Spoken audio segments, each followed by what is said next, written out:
Hello, everyone, and welcome to a special edition of Rethinking Voting. I don't even know what this is called anymore. LaKesha and Friends presents Rethinking Voting. Like that whole vice presidential debate has just got me thrown. But I'm so excited to have my girlfriend, Dr. Xellex Rivera, on so that we can kind of hash it out. So please introduce yourself to the people who may not know who you are.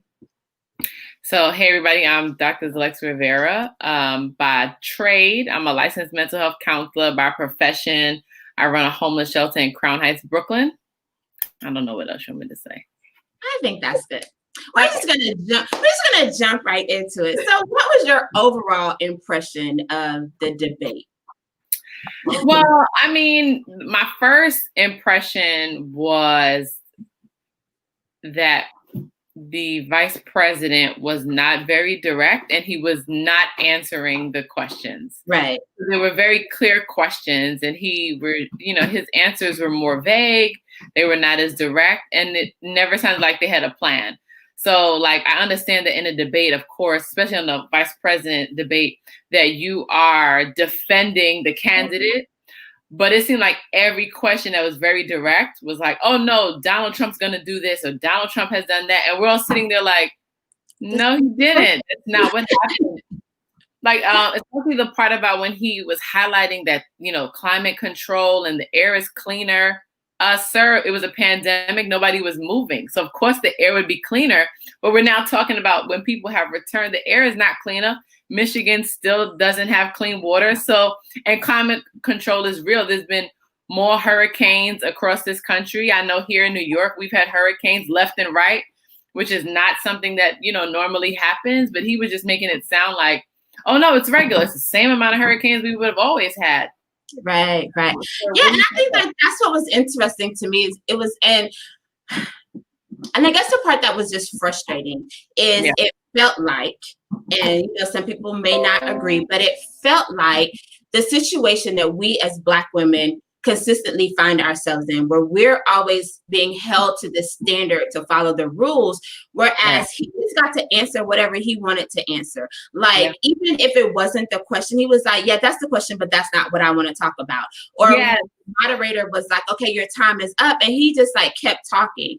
And even when Kamala like tried to do that, it was like she caught herself like, no, like I recognize that this is not the proper thing to do. So it was like she couldn't even break the rules, but he had absolutely no problem with it. And it just feels like that's a situation like we almost always find ourselves in, where we're held to this higher standard, because if she had done the same thing, like the news, an angry Black woman.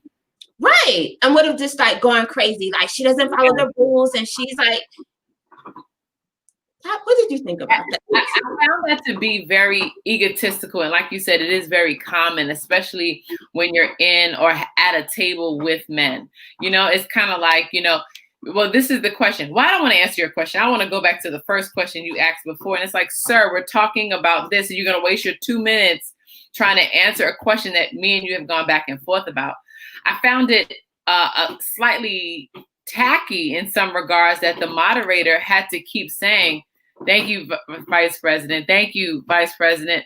Your time is up. It's like, you can't follow the rules. So it's very clear that in your administration, you don't follow the rules. Right. So even when Senator Harris was attempting to not follow the rules, she understood the bigger part of it. The people that were watching, what she's moving forward to represent was, I need to at least not make a fool of the way the other debate went last week. So she was very conscious of that. But her facial expressions and those eyebrows definitely said, I really want to say something. Yeah, she was definitely serving him like that look that like, I know I give my son, like when he's like saying something crazy and I really like want to say something else from the side, really like, that's what you're going to, like, this is what we're doing. And that's what she was giving him, just like, really. Right. Yeah. But when it was that matter of like her reputation and who she was, her character, she was very clear on saying, no, let me say something to that. Like, I don't necessarily want to fight you over the fact that COVID and the way you've handled COVID was not the best. But if you're going to come from my character, then I need to go ahead and defend that. So I want my 15, 30 45 seconds, whatever, the moderator was given. I need that because that's all I have. And I think she understood that and was portraying that to when this is over, I still am, Senator Harris, I'm still a woman and I still need to defend whatever I did in my career. Right. Yeah, I think that's very key that she picked her battles. So instead of feeling like she had to fight on every point, she picked what was important to her. So one of the issues that I know you're very passionate about, because it's what your doctoral work is on, is like homelessness. And it just seems really interesting to me that almost every city in America is dealing with a homeless issue. However, on most debate stages or most like national platforms, there's very little to any attention paid to homelessness. Why do you think that is? It's one of those populations or one of those things that we've almost become normal to it. It's almost become part of our day-to-day life. Regardless if you're in a sanctuary city or not, it's kind of like, all right, they're homeless. Like as if it's like you brush them over, we'll see them tomorrow. They'll never go away. It's not very likely, or I've never heard so far where you're advocating for any of these vulnerable populations. Like right now, our main focus is the pandemic and then it's unemployment. But people were unemployed before that. People were unemployed. People were looking. People didn't know how to pay their rent before the pandemic, and now it just got worse. Now the working class definitely has entered, this kind of arena. So I find it disheartening almost to watch that we're not focused on the homeless or vulnerable populations altogether, when those are the people that we should advocate for all the time. Right. Yeah, that's always curious to me, because, when they start talking about, unemployment and, just like the pandemic and, COVID, we really don't to see well, who are these affected populations? And I really love the question that the little girl asks, at the end, about, just the polarization that we're seeing in politics. What are your thoughts around, just how toxic it seems politics has become? I think at this point it's become a form of entertainment almost. Like you have to get out and you have to be the best character of this show for this week. And, you have to get the best headline, or you have to, instead of realizing that it's human society. And you have to advocate for things that are impacting day-to-day lives. I know growing up, you would look at it like, I don't care about the president. Like, it doesn't really affect me because it doesn't affect your day-to-day. But as you get older, you realize how it does affect your day-to-day, how it affects your taxes, how it affects, decisions that are happening, the roads, school boards, all of those kind of things, all kind of intertwined. But now I think it's a horrible reality show, right? It's like horrible reality TV, but it's your life. And it's the people in front of you that, and the part that really gets me is that these persons are not just creating change for me, but they're creating change for my unborn children. And that's what's alarming me. Like that Donald Trump is going to be in a textbook for my kids. And, it's going to be like this weird, it's going to be like this weird systemic racist pandemic, horrible, toxic, sexist, like all of this is going to be in there. Now, granted, it's in the, for other presidents or whatever, but I'm thinking about the laws that come out now do impact my kids. Right. And if we take away the entertainment piece from it and get people in office that actually care and they actually are human, they know what it is like to go paycheck to paycheck, or even to be homeless, or to see a homeless person, or help. Like if we had people that were more relatable, then maybe we would have less toxicity. Yeah, I think that's so key, because a lot of people who run for public office are already wealthy, because it is so expensive to run for public office. So you end up with people who are making laws that impact people. And I always say, generally, the people who are impacted by the laws are the people who don't have a lot of say in the laws that are being made. So you have these people who are so disconnected, they make the analogy, do you know how much a loaf of bread or a gallon of milk costs? And if you don't, you're making laws that impact those people, then there's this huge disconnect. And that goes for, a lot of them are old to even have like unborn children. So they're not even like thinking about, like this next generation, because their kids are grown and some of their grandkids are grown. So they're not thinking about it in the same way that we look at it, like, wow, the work that we're doing right now is for our children and our grandchildren. Right. And you notice in the debate when they had talked about age in particular, oh, this one's ought to be 74 and the other one's going to be 78. How do y'all feel about that? And it's just like, well, I guess they kind of indicating that they've lived their life, but they're impacting other lives. Right. I found that to be really unique when they asked the question, like, why do we really care how old they are? But I understand it on the back end.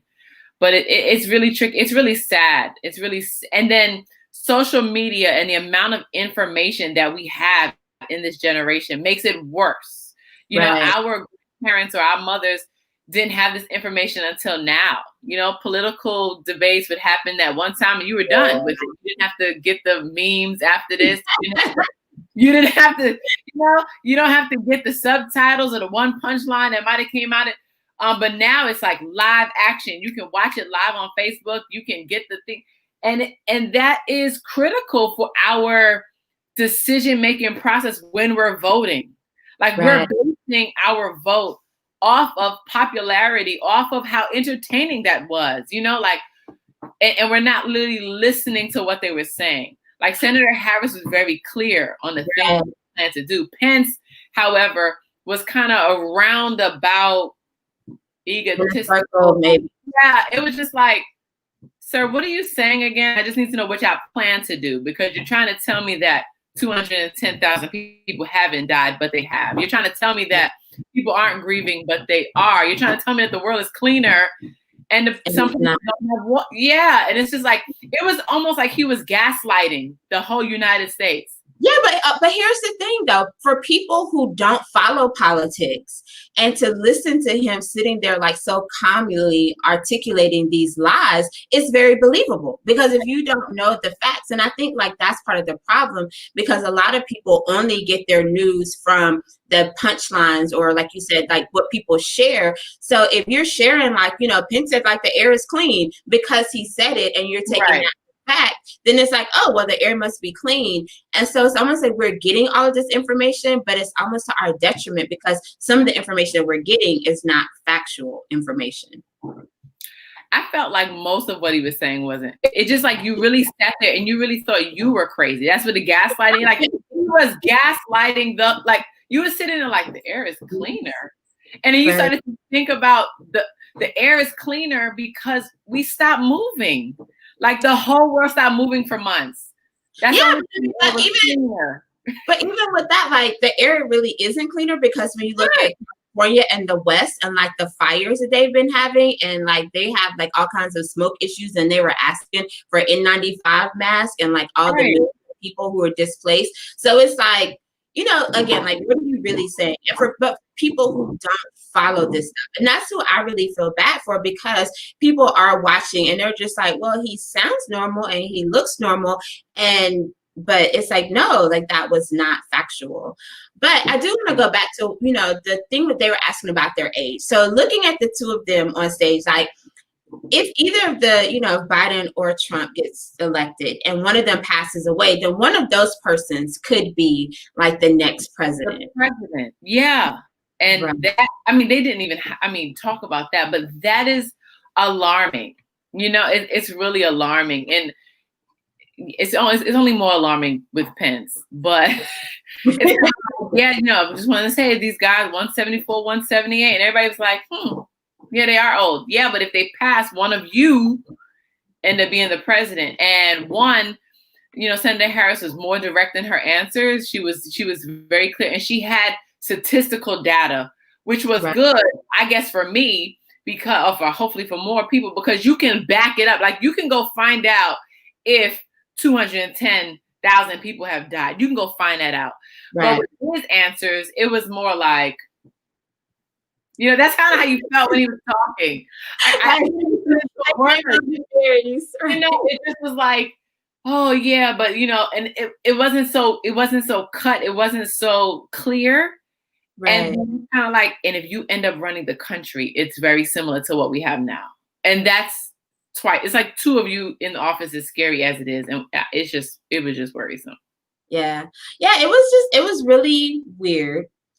Just like his whole demeanor. And so, and I have to ask, like, what about the fly on his head? Like, how weird was like this fly just like, because somebody was like, I want to have TV because I thought it was like on the TV, but there was like actually like a fly like on his head. Like, I didn't even like signs and wonders. So I just wonder, like, was that a sign for us that I feel like that was a sign because I thought it was my TV as well. So I sat there and I was like, is there a fly on my TV? So all Americans like I noticed it was following his head. And I said, that's on his head. And we all know what flies usually land on. So I feel like that was really like, wow, okay, if that's not a sign, I don't know what else is a sign. What else needs to be said, people? What else do you need to hear? Like if you ever said, "Oh Lord, please give me a sign who to vote for," I think right there, all of us really probably started swatting our TV. Like, what is that? What is that? It was not the TV. It was very clear that in that whole arena, that fly managed to like land in one place. And the point is that not only did it land, I guess nobody else saw it. It stayed though for a very long time. I was able to send at least 20 text messages, and the fly was still there. I said, and it was big, made its camera debut. He did. So yeah, so I thought well, this debate was definitely better than last week's debate, and that was just like a horrible mess. So next week we're supposed to have another presidential debate. However, Biden is saying, if Trump still has COVID, he doesn't want to debate. Like, do you think that that's a fair, thing to ask? Like, hey, if you still have an infectious disease, I would rather not debate you in person. I mean, also the mayor of Miami, I do believe, said that he doesn't want Trump there either. Right. But on the flip side of it, with technology, I kind of feel like because on the other flip side of it, Trump said he was cured, which is amazing, right? Because so many people have been infected and there's no cure. But cool, he got up there. He said he was cured. So I feel like it was a blessing, and COVID was a blessing. Like I've not heard it. No, and don't forget, it's the flu. So I don't know. We can all beat it. Okay, cool. I feel like in a virtual setting, it still can happen. I think they might need to redeem themselves, and I guess that's more the entertainment part of it. Because the last week, nothing was really said. It was really just a mess. A complete mess. Yeah. It didn't give a good representation of either candidate. So to kind of redeem themselves, having another one could, I think, work. Now, do they really need to be in front of each other? Maybe not. But virtually, I think it can happen the same way all these newscasters have been able to. But that would be crazy. Like, Trump was out of control, like in person. Like, if it's virtual, like, can you imagine? Like, he would just like turn the camera off and walk out. That they would really like they would have to have like a mute control. So like with his, and you know what? So that might actually be better, because then when his 2 minutes is up, you just hit mute and then keep going. Because I don't know, like I'm just really bothered. Like that's one of my pet peeves is like people who think the rules don't apply to them. Because I feel like the strength of our country and our government is the fact that we are governed by laws, and we all have kind of like this contract with America that we're going to follow the laws. And so when people come along, and even like in the grocery store, if it's like 10 items or less and you show up with like 15 items, like I get annoyed because I'm like, like, why do you think that, you get to go in? I don't know if like your 5 extra items. Right. But, just like, what is it within you that thinks that like you don't have to follow the rules? And I think like that's the part that really bothers me in these situations, because the rest of us are out here trying to like stay within like these boundaries, and some people are just like, I think in that moment too, it also shows their personality, like you were saying, or who they are as a person, because something is ticking so bad in you, the person, that you really feel compelled that you have to answer. Like, and that was, I think that was so distracting. What was so distracting to me with Pence was that you got 2 minutes. She got 2 minutes. You got 2 minutes. You got an extra 45 minutes or 45 seconds, whatever it was. she got an extra 15 seconds, and we went on to the next question, and you still wanted to respond. Right. So now I want to question you, right? Your character and what you have going on, that, you about to tick, tick, boom, that, you need to answer back when it was already addressed, especially in that kind of, it's a structured debate. That's what it's supposed to be. Not a whole, attack match of right, because that shows your level of self-control, because that's one thing, there are situations where we all want to respond and we all want to have our say, but as adults who again follow the rules and try to live within these boundaries, you recognize I can't say anything, so I'm just going to move on. But the fact that, neither Trump nor Pence feel like the rules apply to them and that they have to stay within those boundaries, it does make you wonder about their governing skill, because how you do a small thing is how you do everything. So if this is how you're acting in front of millions of Americans on national TV, what you doing in private? What you doing behind the door? What are you doing, behind closed doors? Absolutely. The other part that was really interesting is how everybody avoided the China question. Oh, yeah. Yeah. It was so do you find China to be an ally? And everybody was like, yeah, but let's talk about the pandemic. No, they asked you about China. Right. China. That was really unique. And how we just kept, I guess neither one of them really wanted to talk about it, but we just ignored the question. Okay, so another question that I felt was not adequately addressed by Pence was when they were talking about the Breonna Taylor situation. And I think he did answer it. I think his answer was very clear. And then what he did was that was the only time I think he was clear. And then what he did was then he targeted her as a lawyer, right? So I think he was trying to strike a nerve in her, and that's when he went for her reputation. I think when he said no, justice was served, and when you basically he was indicating that, and you as a lawyer to say that it wasn't, is almost like you're a bad lawyer, you are not following the Constitution. He was very clear on, no, I believe that justice was served. That's it. Next question. That's how I feel he presented it, which was not a good tactic, I guess. But again, that goes back to how they really might view our demographic is not really important as a whole, because we all can see that justice was not served. And then, but then on the flip side, you want to say, oh, but in the Floyd case, justice will be served. Right. You don't even know that. You know what I mean? So again, you just throwing something at me and I'm supposed to just take it. And it was really disheartening to even hear that. He should have said something different. Yeah, but I guess like you said, maybe my issue was his response. It wasn't that he didn't answer it, but I wasn't happy with the response, because we all know that there weren't even any charges brought, any consideration of charges against the officer who killed Breonna Taylor. So for you to say justice was served when a woman was killed and she got no justice, but you considered that justice, I just had a really hard time wrapping my mind around how is that justice when somebody was killed and the walls got more justice than she got, and you're okay with that? Yeah, that's basically what he was saying. That's what I'm saying. And I think it was, again, one of those character displays. Right. Well, I believe in our justice system and justice was served. You're just going with it instead of actually voicing. That's why I appreciated when Senator Harris was well, I don't feel like justice was served. Right? The only way he could answer that was by targeting her character at that point. Yeah. Even when she mentioned the part about how there was no Black persons under the Trump administration, he kind of just went over it and was like, yeah, I do like that her shots, for a better, choice of words, were direct and factual.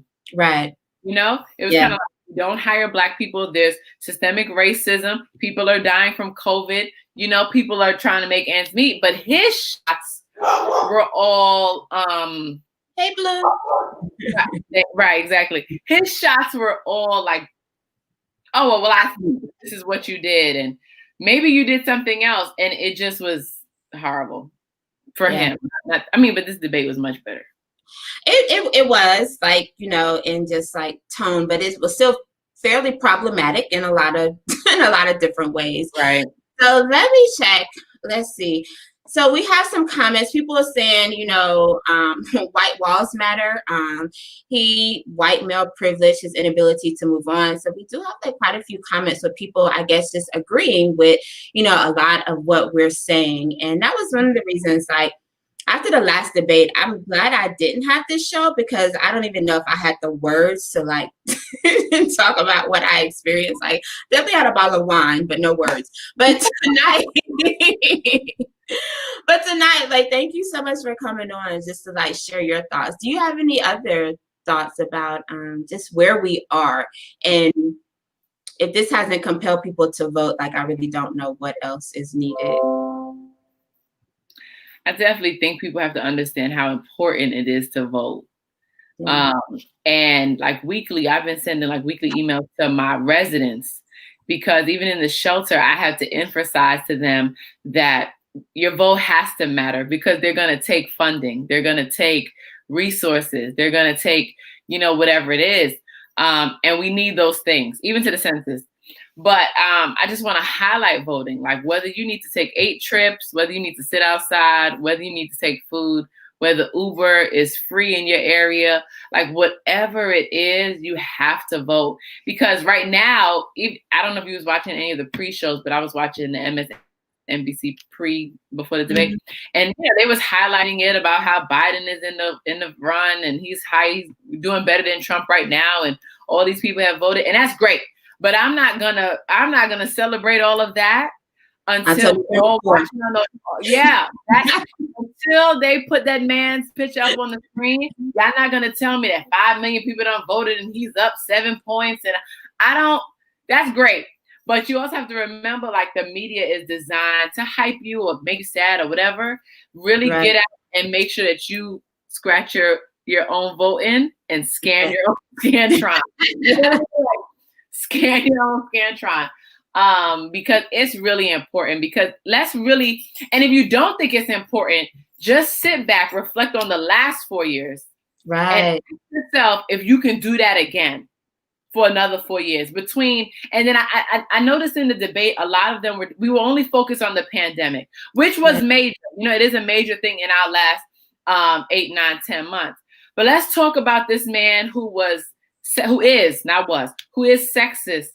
who is belittling to women, no matter what the age is, he's very rude and disrespectful to men, women, anybody. He's just out here. Think about that.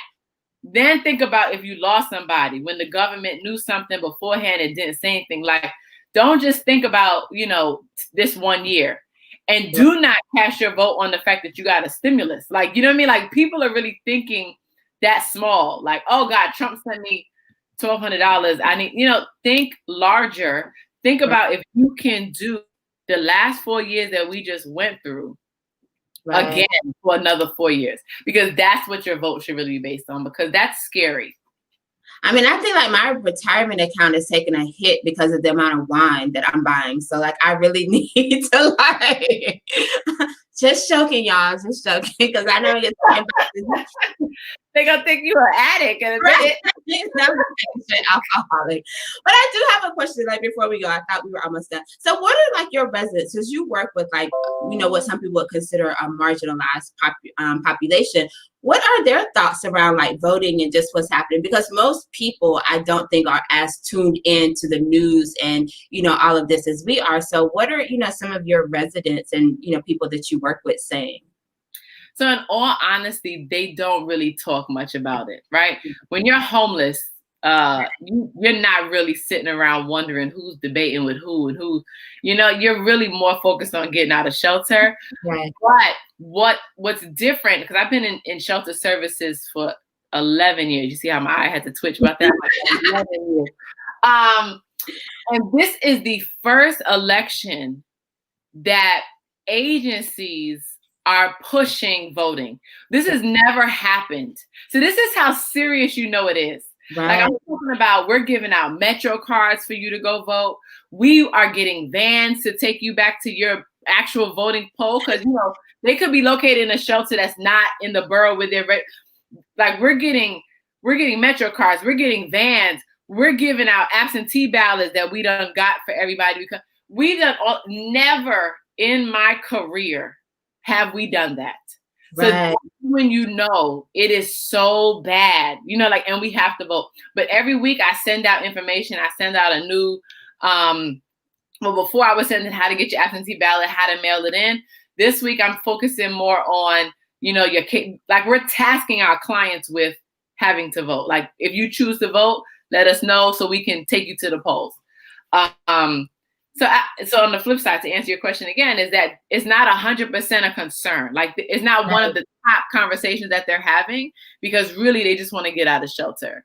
Right. But they do understand the importance of it at this point, and they do plan to vote. Yeah.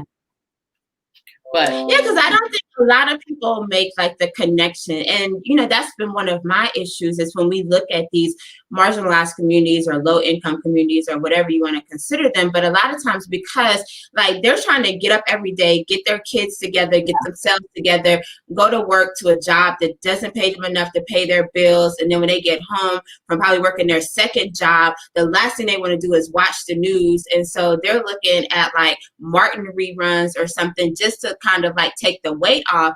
Right. And so it's hard for us to get them as engaged about voting. So we have to make the connection, like even with shelter services, like, your vote could impact whether or not we continue to have the funds to be able to house you, because not all candidates think that that's the responsibility of the government.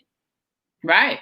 No, absolutely. So definitely educating them, keeping them up to date, because like you said, it's really not at the surface of their brain, especially now with the pandemic and the fact that their children, like if it's a homeless family, your child is homeschooling all day, you trying to get an iPad to work, you could care less about a vice president debate. Like you put your kids to bed already and it's quiet. So you're really not concerned. But we still try to make sure, we've been making a conscious effort to really like get them a pamphlet, give it to them during their independent living skills session, to say to them, hey, we're working on you saving, working on this. Don't forget to vote. Like we keep plugging it in there. Like this is where you need to go to vote. This is your location. If you need help finding where your poll station is. And again, this has been the first time in my career that the whole state and the whole city is like, listen, we will pick them up. Like even the company that I work for is like, election day is off. You have the whole day. Which is not, again, that's not really likely. You remember that whole little 2-3 hour thing? No, my company said, listen, the whole day we need you to go vote. Like whatever it takes, like to make it happen. Yeah.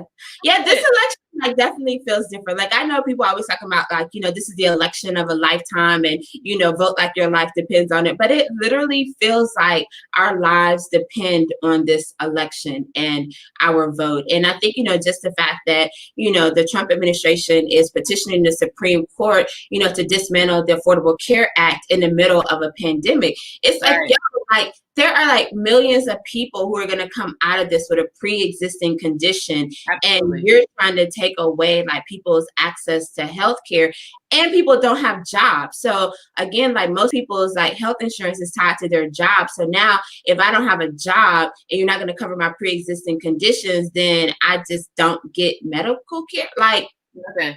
But yet this mask that I have might trigger asthma, right? And the Lysol that I'm spraying, like all of these things. And we're just like, we're going to vote for him again? Absolutely not. Absolutely not. And it's so funny. I laugh because you have to laugh some of this stuff off. But those lovely commercials that's like, you'll get a settlement if you was a survivor. That's going to be us, because by the time we finish trying to figure out if the mask is causing my breathing problems, now you got to go to the dermatologist by the time you finish putting this mask. All of these things. And then they're like, you have no health care. You need to pay out of pocket. There are people who, like my families, going back to them in shelter. Thank the Lord they have Medicaid, but some of them come in and don't have Medicaid, and they can't even get a basic physical, right? And now you're talking about pandemic. Now you're talking about breathing problems. You're talking about kids. You're talking about what if they get sick, and the amount of mental health and anxiety that not only the pandemic causes, but the Trump administration causes by itself. is all mind-boggling. Like when you sit down and think about the fact that we've been on a semi-house arrest for 8 months. Right. Yeah. And what you've gone through and the virtual settings we're now in, when this is something that you knew 2 months prior to it hitting, 2, 3, whatever amount of months prior to it hitting the country, and people, people like mental health is at an all-time high. And then you're just like, well, we're taking away the benefits because we don't like that it says Obama care. Like that's why you're taking it away. I think we need another stimulus check just for PTSD. Like, I don't even think like it should be a stimulus check. Like, I think it should be like a mental health care check just for us going through like all of this craziness. I agree. Yeah. I agree. Because it's been crazy. Yeah. But anyway, like I told you, we were only being for like 15 minutes and it's been like 35 minutes. But thank you so much for just coming on and like sharing, your thoughts about all of this. I know like a lot of times like people probably would never guess that not only that we're really good friends, but that we also like talk about politics a lot. I'm not sure what they probably imagine that we talk about, but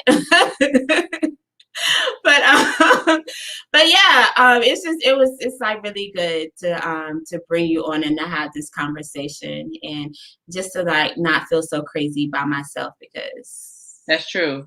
Because you might really feel like you're losing it.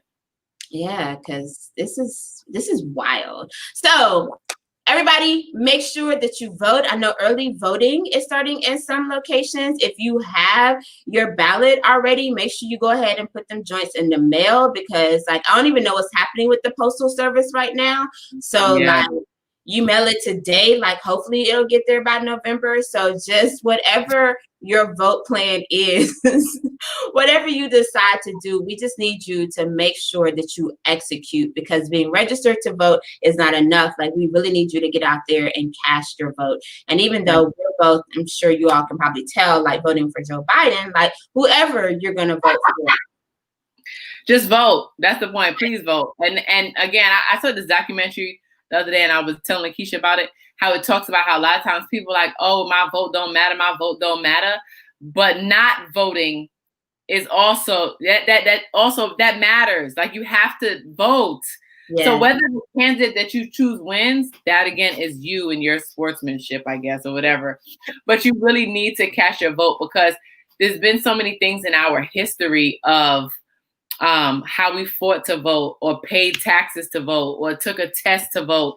And I'm talking about a test that was asking us how high is up, right? And now you're going to tell me that you don't want to vote, like it doesn't matter. Like you should vote, because we fought for it. It's our right to vote. It's not just it's our right. It's not a privilege. It's our right to vote, and we should execute it regardless of what's happening. And in most cases, your job is supposed to give you the time to vote. So, and pay you. Yeah. So make sure you read the handbook really quickly before November 3rd, to make sure that you know what your policy is on election day. So you don't want to about that. I still need to talk to my boss about that, even though I'm the boss, but right. You should talk to her about it. See what she says about take your time off. I'm early voting. Like I think early voting starts like October 15th. Like whatever day it is, I'm gonna be one of the first people in line. Like I'm just ready. Like I've never been so ready to vote in my entire life. I want to be like, yo, like I've done it, because you might bring the poll workers breakfast. Y'all want a snack? Like that's how you feel at this point. Like y'all need something, because I can work on the side and no. Yes, because it is like really important. And like you said, like whether your candidate wins or not, just knowing that you participated in the system, and that even looking down ballot, like who's your governor, if you're voting for governor this cycle, who's your mayor, who is your attorney general. Like there's so many other people. And even looking at like Congress, so that was one of the things they were talking about, was like the Supreme Court justices, like who's your senator, who's in the House of Representatives, which has control over, like if we do get stimulus or whatever benefits. Like it's so much at stake right now that we just can't afford to not participate, because yeah Yeah. On all levels, not even just the presidency, but on all levels. But we'll start with that one. We'll start. Yes. So thank you so much for coming on this evening. We're getting all dolled up this late at night. All right, y'all have a good night, and we will see you later. Bye. Good night.